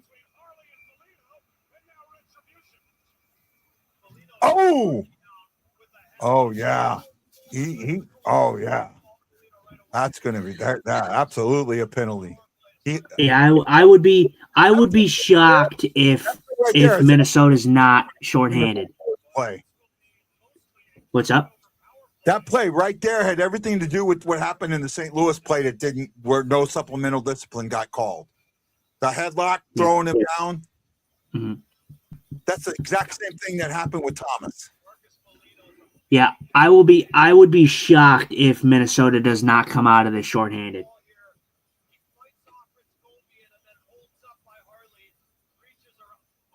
Oh yeah, that's like almost identical. I mean, this one was not as bad as the Robert Thomas one, but it was still the same kind of thing. Was it Foligno that did it then too? No, it was Pierre-Luc Dubois on the Capitals. But it's the same thing. And this, because they didn't put any supplemental discipline there, he's able to do this. So what's happening here? Is Minnesota's got to have an extra penalty, right? They got to be shorthanded going into the third, right? Well, there was. Well, they can call. I think they call interference, and then they call the instigating. Yeah, I mean, this one wasn't as bad as the Robert Thomas one, but this is definitely a penalty. Yeah, same style. Yeah. Right? It should be a 5-minute. That should be a 5-minute penalty right there. He took him right down on his neck. That should be a 5-minute penalty. And it's not going to be, and these guys are arguing about that. He gave him an inverted DDT.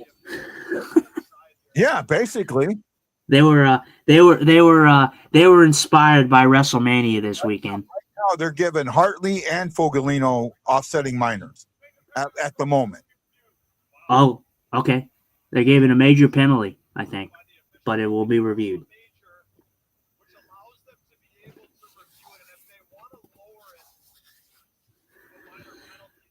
For me, it's so hard to tell because with the way that it looks on this angle that they're showing, it looks bad. But from the other angle, I don't know how hard he actually hits on his head. To me, it's a major because he takes him and flips him. I mean, look at his neck. Watch his neck. Oh, they're right there. They're hitting the way his body hits into the. Look how Hartley hits into the glass. Yeah. What is? Oh, this is pretty quick. Let's see.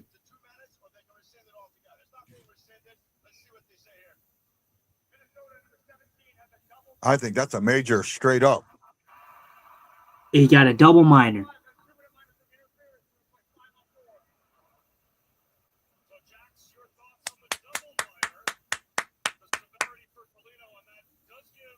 Yeah, so double minor. I'm okay with the interference, and I think that's well called. That's very well called. I'll give the refs their due on that one. That was very well called. Yeah, I think for me, I don't think that one needed to be. It was a bad play on his part, but I don't think it needed to be a 5. I'm okay with a 4. Yeah. Like I said, I don't think it was as egregious as enough as the Pierre-Luc Dubois one on Thomas. Yeah. 2.4 to go in the period. 2-1. Dallas has a power play. They will have 1:58 time remaining. And there you go. There's your second period coming to an end. Dallas up 2-1.